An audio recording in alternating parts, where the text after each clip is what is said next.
La lucha del pueblo saharaui nace del orden colonial de finales del siglo XIX, una época en que las potencias europeas libraban la batalla definitiva por el acaparamiento de territorios y de recursos naturales en el continente africano. En 1885, la Conferencia de Berlín inauguraba el reparto de África con un infame trazado de fronteras.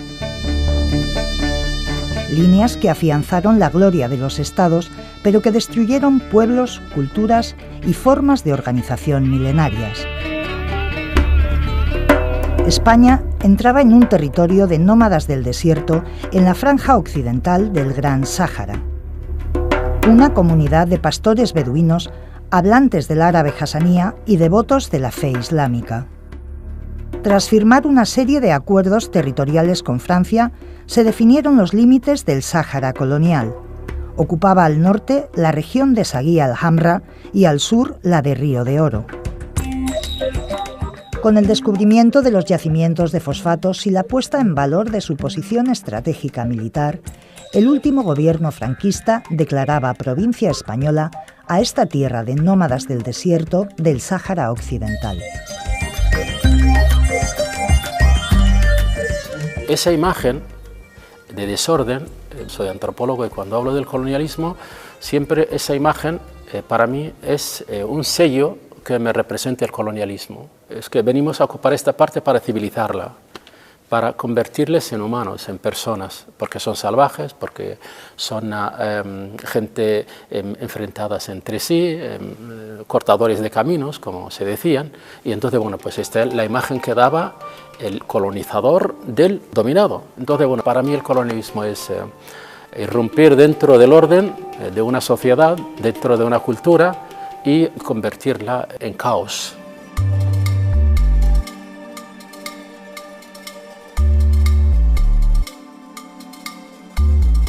También Francia, en el año 1913, cuando la resistencia saharaui estaba enfrentada con el colonizador francés y el español, una de las primeras bibliotecas donde había todos los fondos más importantes de la historia del Sáhara Occidental desde el siglo XVII al XX fue quemada en un día por un tal coronel francés de la época que se llama Mauret. Y entonces esa es una de las también atrocidades del colonizador que destruye la civilización. Por un lado, algo que ocurre con la colonización cuando uno se pone a estudiarla es que ve cómo no se trata de un fenómeno aislado en el tiempo y en la historia, sino de un modo de pensar y de organizar las sociedades que permea a todo. No somos coloniales solo en la medida en el que en este momento ejerzamos el poder directo sobre otros países.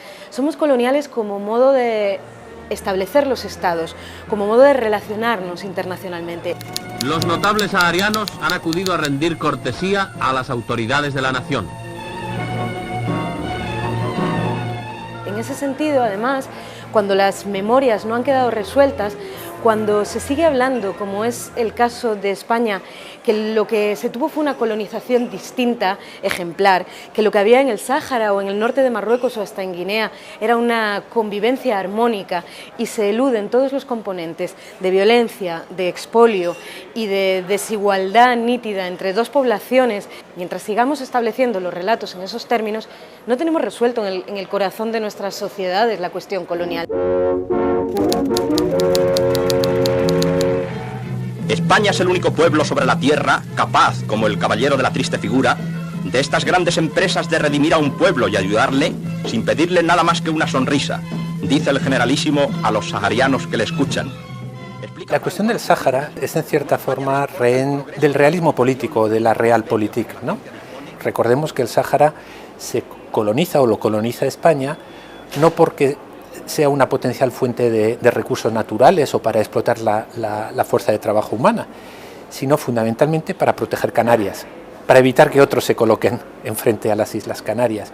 Y esa lógica, digamos, de territorio funcional, los intereses de la metrópoli, va a ser determinante en la historia.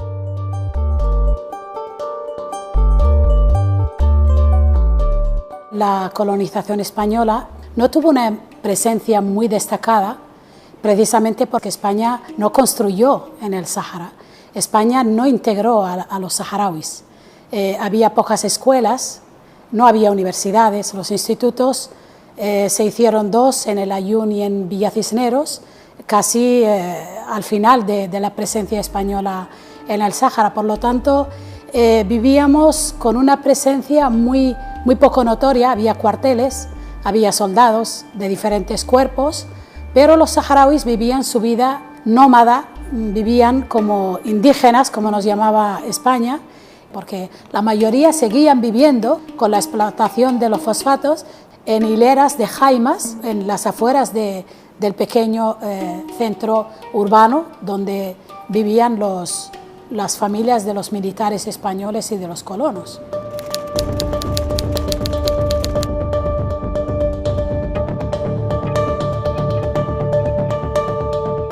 Era una época en la que todos los pueblos de África, todas las colonias, estaban reclamando la independencia y estábamos haciendo más o menos un trabajo que a nosotros nos parecía interesante, porque íbamos de casa en casa, reuníamos a las mujeres y les decíamos que si entendían que la presencia española era una colonización, para concienciarlas, ¿no?, de que el pueblo saharaui es un pueblo como el resto de los pueblos de África que tiene derecho a la independencia.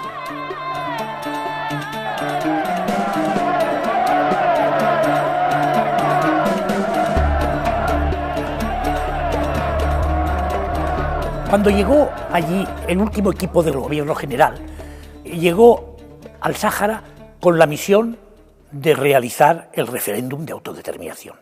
Es decir, ya el gobierno español había asumido que aquello era inevitable y había que hacerlo pues rápidamente, ¿no? Claro, esto suponía cambiar de política y cambiar las mentalidades. España, con relación a España, que ha defendido y defiende en todo momento la voluntad del pueblo saharaui ante las Naciones Unidas y ante el mundo entero. Mi jefe era el secretario general del gobierno, Luis Rodríguez de Biguri. Y como Rodríguez de Biguri era un hombre muy culto y era también licenciado en Derecho, pues preparó toda una batería de leyes y hizo aprobar a la YEMA, a la Asamblea General del Sáhara, una ley sobre pesca en el litoral atlántico del Sáhara Occidental. Ley en la que decía que los beneficios de la explotación de los recursos piscícolas eran propiedad de los saharauis. Cuando yo me incorporé allí, a la radio, me dijo: Dalmases, yo le autorizo a que usted diga todo lo que se produzca, diga siempre la verdad, no oculte la verdad, haga una radio, y luego me lo repitió cuando me encargó la redacción, la elaboración del periódico, que sea creíble. Que la gente no oiga lo mismo que ha oído durante muchos años, mentiras sobre la incondicional adhesión a España y demás, y tratando de ocultar lo que decía Naciones Unidas y lo que decían los países vecinos. La resolución de las Naciones Unidas había sido clara y terminante: autodeterminación para el territorio. El informe redactado por la Comisión del Organismo Internacional, que había visitado el Sáhara, Marruecos, Mauritania, Argelia y Madrid, no dejaba dudas. Autodeterminación. Porque Marruecos ya se sabía que estaba reivindicando el territorio, había una disputa en Naciones Unidas, la Corte Internacional de la Haya había dictaminado que Marruecos no tiene ningún vínculo con el Sáhara ni con su gente, y con Mauritania, que ni siquiera teníamos nada que ver. El día 24 el presidente Arias recibía en su despacho al ministro marroquí de Asuntos Exteriores, señor Araki, con el que mantenía una entrevista de 3 horas. Ese mismo sábado, el secretario general de la ONU salía con destino a Rabat para iniciar las consultas mandadas por el Consejo de Seguridad. Hasta entonces, hasta 1975, las Naciones Unidas habían llevado a cabo la descolonización del medio mundo mediante el ejercicio del derecho a autodeterminación. Y lo que le pregunta a la Corte es, bueno, hay 2 estados, Marruecos y Mauritania, que pretenden tener derecho sobre el territorio, dígame usted cómo tengo que resolverlo. ¿Llevo a cabo un referéndum de autodeterminación, como he hecho en el resto de los procesos de descolonización, o realmente había derechos previos de los 2 estados previos a la llegada de España al territorio y tengo que dividirlo entre ellos? Y la Corte fue muy clara. La Corte dijo, Existieron vínculos jurídicos, lógicamente, entre las poblaciones del Sáhara, de Argelia, de Marruecos, de Mauritania, porque eran poblaciones nómadas, pero en ningún caso fueron vínculos de soberanía. Por lo tanto, ni Marruecos ni Mauritania tienen ningún derecho, ningún título jurídico sobre el territorio. Y además concluyó, el párrafo 162 del dictamen de la Corte dice la forma de resolver el conflicto es mediante la celebración de un referéndum de autodeterminación. O sea que fue contundente.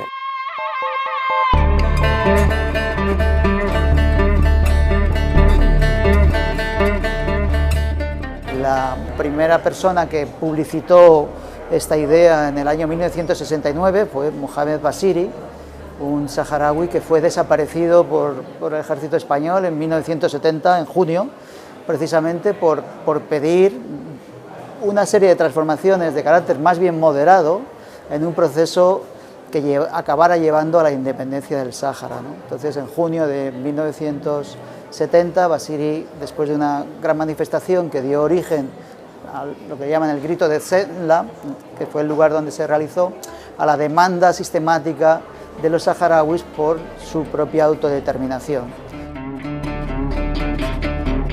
La violencia que se ejerció sobre los saharauis en ese momento pues llevó a la desaparición de las personas que habían estado vinculadas en este movimiento. Muchas de ellas fueron encarceladas y después de 2 años de estar en la sombra, en el año 1973 surgió el Frente Polisario como la voz que representaba este proyecto.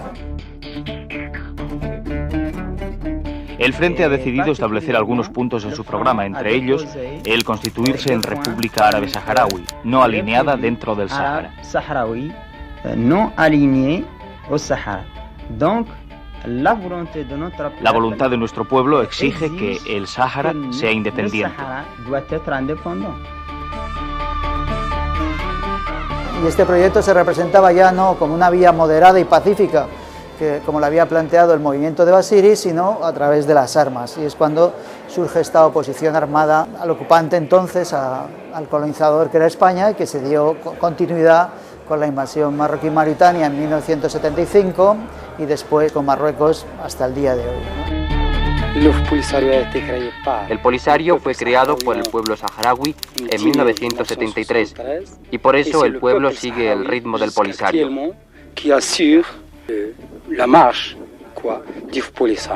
El Frente Polisario es un movimiento de liberación nacional reconocido por Naciones Unidas como el legítimo y único representante del pueblo saharaui. Naciones Unidas reconoce la legitimidad del uso de la fuerza por parte de los movimientos de liberación nacional para liberarse del yugo colonial. Entonces el Frente Polisario lo único que hizo fue ejercer un derecho que le reconocía el derecho internacional y que le sigue reconociendo.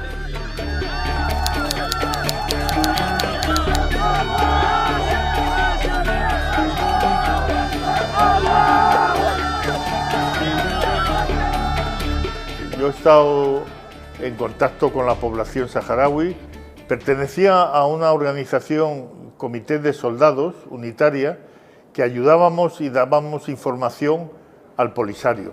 Le dábamos planos, le dábamos cuestiones logísticas y desde el principio el general Gómez de Salazar, Luis Rodríguez de Biguri, que eran nuestros generales, nos decían que íbamos a defender a los saharauis de la invasión marroquí, porque la Marcha Verde, que era el teatro, que detrás estaba el ejército marroquí que ya invadía por el este el territorio. De la noche a la mañana llegaron órdenes de Madrid que levantáramos las minas, quitáramos las alambradas, dejáramos pasar la Marcha Verde y que nos preparáramos en un mes para irnos del territorio.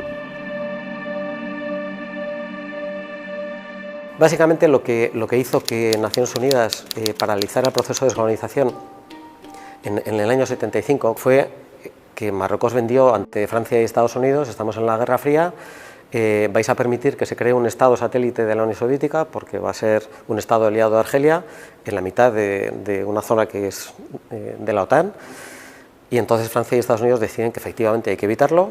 Ellos son quienes colaboran para construir el muro, con Israel también, pero Marruecos es perfectamente consciente de que jurídicamente no tiene ningún derecho. Tuvimos que huir prácticamente escapando en la clandestinidad para que no nos pillara ahí el ejército marroquí, que ya había entrado en los primeros puestos del norte, como de Hausa, como Taj, como el Hagunía.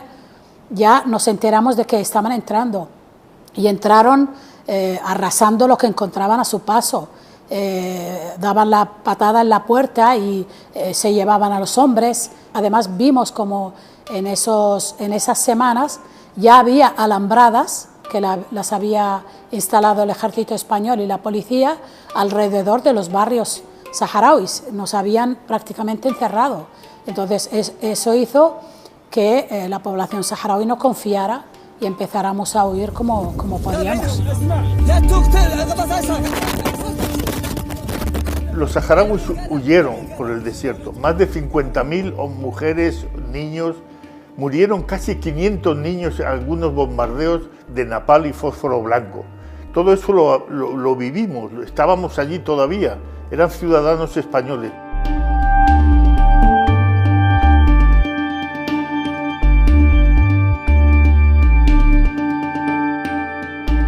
No podíamos ir al sur porque estaba Mauritania. Tampoco podíamos ir al norte porque estaba Marruecos. No podíamos tirarnos al Atlántico. Por lo tanto, era ir al este. Ahí por lo menos sabíamos que habían puestos militares del Frente Polisario. Había ya saharauis que se habían anticipado y por lo menos la frontera con Argelia no tenía ningún tipo de reivindicación y era nuestra salvación. Por lo tanto, era ir al este, pero sin saber dónde, ni hacia dónde, ni cuánto tiempo íbamos a estar. Yo me acuerdo que me despedí de mi familia diciendo que podía estar un mes o dos. Llevo 45 años sin volver.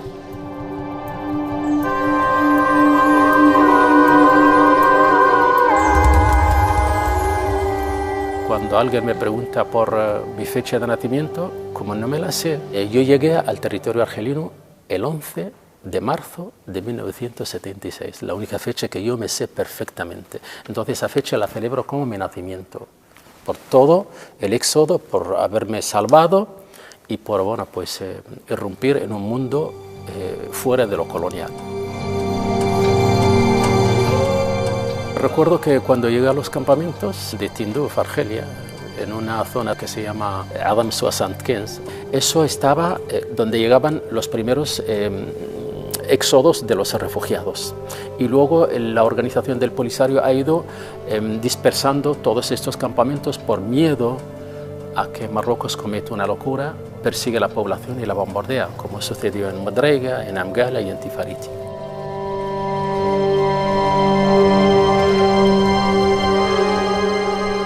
أنا جيت عن شبابي لله الحمد وحاجة اللي عندي صورة تعبر عن ذاك إلى ما خالتني الذاكرة هي معدل الشهر 76 وجيت ماني وحدي مع مجموعة كبيرة من الشعب الصحراوي نفرض عليها عنها تمرق وطنها تعبر عن رفضها لاتفاقية مدريد المشؤومة بعد من خانتنا حكومة مدريد وجيت ومن جيت في إطار نظامي تنظيمي الوطني الثوري الجبهة الشعبية لتحرير ساقية الحمراء الذهب وأعلنت الجمهورية العربية الصحراوية الديمقراطية يوم 27 فبراير لأنه آخر جندي إسباني ما رقم 26 وأعلن الجمهورية يوم 27 إياكم واللي يبين عدم شرعية الغزو الوطني وجيت في إطار تنظيمي طبعا تنظيم جاي والجبهة جات إياك تنتقل المجتمع الصحراوي من الظلمات إلى النور.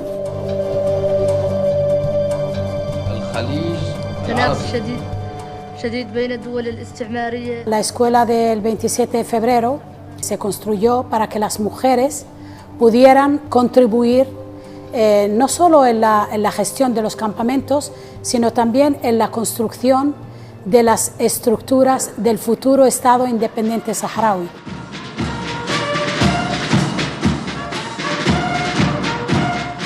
Eso fue importante porque allí se creó una conciencia colectiva de las mujeres desde la visión de las mujeres, de cómo deben gestionarse las cosas, de cómo se deben hacer las estrategias y de cómo se deben hacer las políticas, no solo del Frente Polisario como movimiento de liberación, sino también del gobierno de la República Saharaui.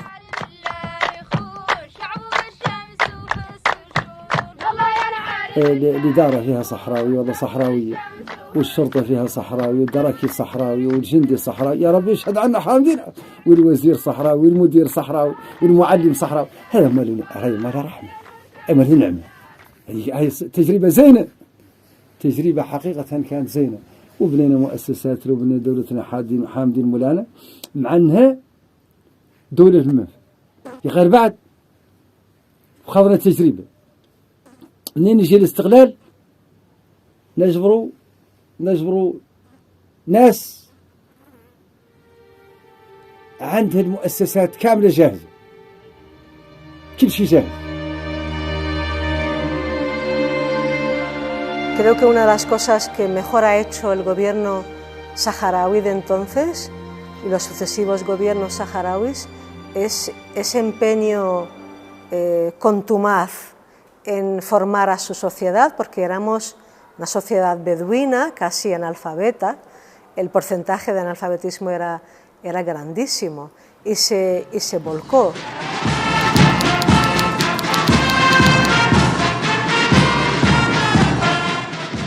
Recordemos que un par de decenios no es nada la historia de un pueblo, sin embargo el pueblo saharaui en ese sentido ha hecho un milagro.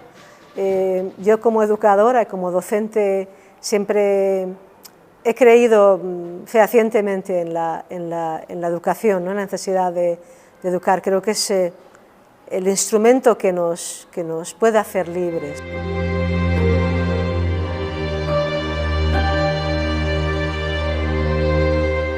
Asumir la tarea de organizar, de construir y de gestionar los campamentos fue una tarea mucho más dura que llevar un fusil. Y todo eso con un bloqueo informativo tremendo, sin recibir la ayuda humanitaria necesaria, porque ahora hay un conflicto y todas las agencias, los organismos, los países se movilizan y enseguida hay una situación de emergencia, pero es que el pueblo saharaui, no hay que olvidar que estuvo prácticamente 4 o 5 años sin que se reconozca el conflicto, sin que se reconozca que hay una guerra, que hay una invasión militar, porque precisamente España intentó ocultar eso, era materia reservada.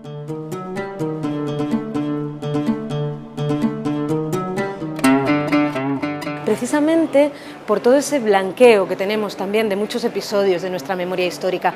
Abrir la caja de la colonización es abrir la caja de cómo se financió el franquismo, es abrir la caja de por qué el franquismo ganó la guerra civil, es abrir la caja de quiénes se siguieron beneficiando de lo mismo después de la transición. Los años 90 fueron muy importantes para el pueblo saharaui porque precisamente interviene la comunidad internacional y nos dice que nos van a presentar un plan de arreglo en el que tiene que haber un alto el fuego y de que se va a celebrar un referéndum. El 6 de septiembre de 1991 se firmó el acuerdo de paz, se constituyó de hecho una misión de Naciones Unidas llamada MINURSO, misión de Naciones Unidas para la celebración del referéndum en el Sáhara Occidental. Entonces la MINURSO viajó a las zonas ocupadas y a los campamentos de refugiados para empezar a confeccionar el censo de los votantes. Por fin, después de 16 años de guerra y de exilio y de separación y de injusticia sobre todo, se podía volver a visitar a nuestros seres queridos en las zonas ocupadas y sobre todo ver nuestra bandera por fin erigida en las instituciones en las zonas ocupadas, ¿no? Liberar el territorio nacional después de tantos años intentándolo se veía cada vez más cerca. ¡Ese muro lo vamos a tumbar! La autoridad del Polisario me ha dicho que ha llegado a un acuerdo con la MINURSO para que llegasen hasta aquí los manifestantes. Y la MINURSO tiene que velar por el derecho de la autodeterminación y no por la seguridad de Marruecos. El referéndum no se celebra, son 29 años de espera, por lo tanto, todo lo que está sufriendo el pueblo saharaui de injusticias, de la falta de voluntad política de la comunidad internacional, el primer responsable es España. Eso no hay que obviarlo nunca, porque sigue siendo un problema de descolonización inconcluso. Después de muchas dificultades, de trabas, de dilaciones, etc., Naciones Unidas termina de establecer el censo. Y en ese momento una de las partes se niega a seguir realmente esa lógica. Y lo grave, en este caso de Naciones Unidas, no de la MINURSO, sino de Naciones Unidas, del Consejo de Seguridad, es que no toma medidas para garantizar el cumplimiento de lo pactado. Se consiente la negativa de una de las partes. Se pasa a una lógica distinta, que es intentar encontrar una fórmula política que satisfaga a las dos partes, ¿no? Que en cierta forma es dar derecho de veto a quien no quiere cumplir el plan de arreglo. Las Naciones Unidas no tiene mecanismos para obligar a los Estados a cumplir determinadas normas y más en concreto cuando se trata de miembros permanentes del Consejo de Seguridad o aliados del Consejo de Seguridad. Y en este caso Francia impide que se resuelva el conflicto. Hasta fechas muy recientes, Estados Unidos mantenía claramente que el Sáhara Occidental no formaba parte de Marruecos. Trump ha decidido cambiar su posición, de forma que ahora mismo ya son dos miembros permanentes del Consejo de Seguridad quienes impiden que se ponga en práctica, que se aplique el plan de paz realmente, ¿no? Es decir, las Naciones Unidas no van a ser capaces de resolverlo porque no van a ser capaces de impedir que Estados Unidos o Francia obstaculicen la solución del conflicto. Pero hay un arma que es reconocida por el derecho internacional, que es el uso de la fuerza. Y el pueblo saharaui, el Frente Polisario, como representante del pueblo saharaui, tiene derecho a retomar las armas. Yo, en estos momentos, creo que no tienen otra opción.